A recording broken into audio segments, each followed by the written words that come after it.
Hello everyone, आप सभी विद्यार्थियों का स्वागत है आपके अपने चैनल आरके स्टडी पॉइंट 99 में। तो आज के इस वीडियो के अंदर हम डिस्कस करेंगे जयशंकर प्रसाद के कवि परिचय के बारे में। आपको मैं शॉर्ट के अंदर इसको कराऊंगा। आप बोल रहे थे हमारे याद नहीं होता है, अब देखते हैं याद आपके कैसे नहीं होता है। इस तरीके से करोगे तो आपके जो याद भी हो जाएंगे और आप एग्ज़ाम के अंदर इसको लिख भी सकते हो, अच्छी तरीके से लिख सकते हो।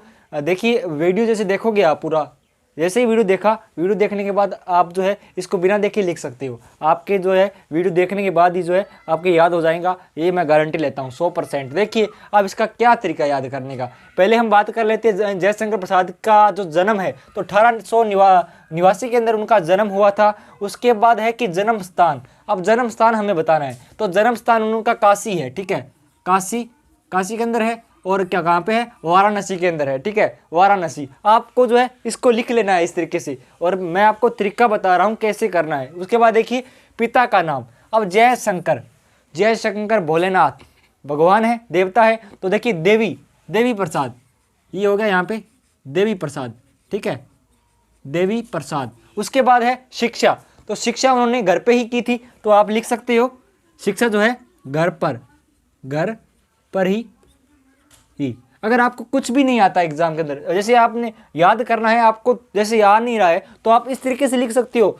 अब देखिए जयशंकर के प्रसाद के बारे में आपको बहुत से जानकारी प्राप्त हो चुकी है। उनका जन्म पिता का नाम कहाँ पे हुआ था वो पता चल गया, और शिक्षा के बारे में पता चल गया। तो इसी अनुसार आप इसको कर सकते हो। उसके बाद देखिए रचनाएं, छोटी सी उम्र के अंदर उनकी पिता का देहांत हो गया था, और उन्होंने क्या की थी कि उनको काम करना पड़ा था, ठीक है, मतलब जो कमाना पड़ा था। मेरा यही कहने का अर्थ है कि कमाना पड़ा था उनको। तो क्या हुआ था, देखिए कमाना पड़ा था तो कमाईनी, ठीक है, ये होगी उनकी पहली रचना। उसके बाद देखिए कमाना पड़ा, और कमाना जब छोटी सी उम्र में उनको कमाना पड़ा, तो देखिए उनको क्या हुआ, दुख हुआ और आंसू आई। तो देखिए उसके बाद उसकी दूसरी रचना क्या होगी उनकी, आंसू, ठीक है, आंसू हो गई। उसके बाद देखिए अब आंसू आए तो क्या हुआ, नदियां बह गई, झरना, देखिए झरना, ये होगी उनकी 3 रचनाएं, ठीक है। उसके बाद मृत्यु, तो देखिए आपको इतना याद रखना है बस कि जो जयशंकर प्रसाद जी थे वो 48 वर्ष जिए थे, ठीक है। तो आप ये 1889 के अंदर जब 48 प्लस कर दोगे, तो उनके बाद उनकी मृत्यु हुई थी, वो यहाँ पे आपका सन निकल जाएगा। तो देखिए 1837 के अंदर उनकी मृत्यु हुई थी। 1837 प्लस करना है 48, किसके अंदर करना है, 1889 के अंदर प्लस करना है, ठीक है। कितना करना है, 48 प्लस करना है उनकी। उसके बाद क्या है, उनकी जो मृत्यु की सन है वो यहाँ पे आ जाएगा। सबसे प्रॉब्लम सन की ही होती सन की ही होती है, जो सन होता है हमें याद नहीं होता, ठीक है। तो ये आपको इस तरीके से याद रखना है। उसके बाद है कहानी देखिए, कहानी आकाशदीप और आंधी, आकाशदीप और आंधी, आकाशदीप और आंधी चल रही थी, और देखिए और उन्होंने कहानी लिख दी, ठीक है। इस तरीके से इसको याद कर सकते हो। और अब देखिए कहानी लिखने के बाद में हमें लिखना होता है निबंध, उनके निबंध हमें लिखनी है, ठीक है। उसके बाद देखिए उपन्यास, अब उपन्यास उनके कौन कौन से है, तो देखिए कंकाल और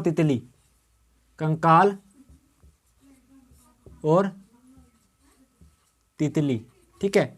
उसके बाद है कि साहित्य में स्थान, तो यही तो स्थान है उनका, क्या स्थान है कि उन्होंने देखिए इस तरीके से आप लिख सकते हो कि जयशंकर प्रसाद का जो साहित्य के अंदर एक अहम योगदान है। तो देखिए उन्होंने क्या किया है कि कहानी और निबंध और रचनाएं लिखी है, ठीक है, और उन्होंने अपना जो नाम है साहित्य के अंदर बनाया है। इस प्रकार से आप लिख सकते हो। अब बताइए आपके क्या याद नहीं हुआ, क्या आपको जयशंकर प्रसाद जी का जीवन परिचय है वो आपको याद नहीं हुआ।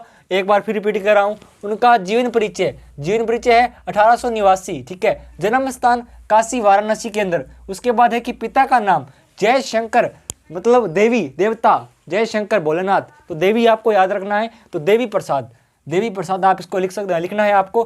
पिता का नाम है देवी प्रसाद। शिक्षा उन्होंने घर पे ही की थी। उसके बाद क्या हुआ कि देखिए छोटी सी उम्र में उनके पिता का देहांत हो गया और उनको कमाना पड़ा, तो कमाना पड़ा कमाईनी, ठीक है, उनकी पहली रचना। उसके बाद देखिए कमाना पड़ा छोटी सी उम्र के अंदर ही, उसके जो उन्हें क्या हुआ, दुख हुआ और आंसू आए उनके, तो आप जो है आंसू यहाँ पे लिखना है आपको। दूसरी रचना क्या है, आंसू।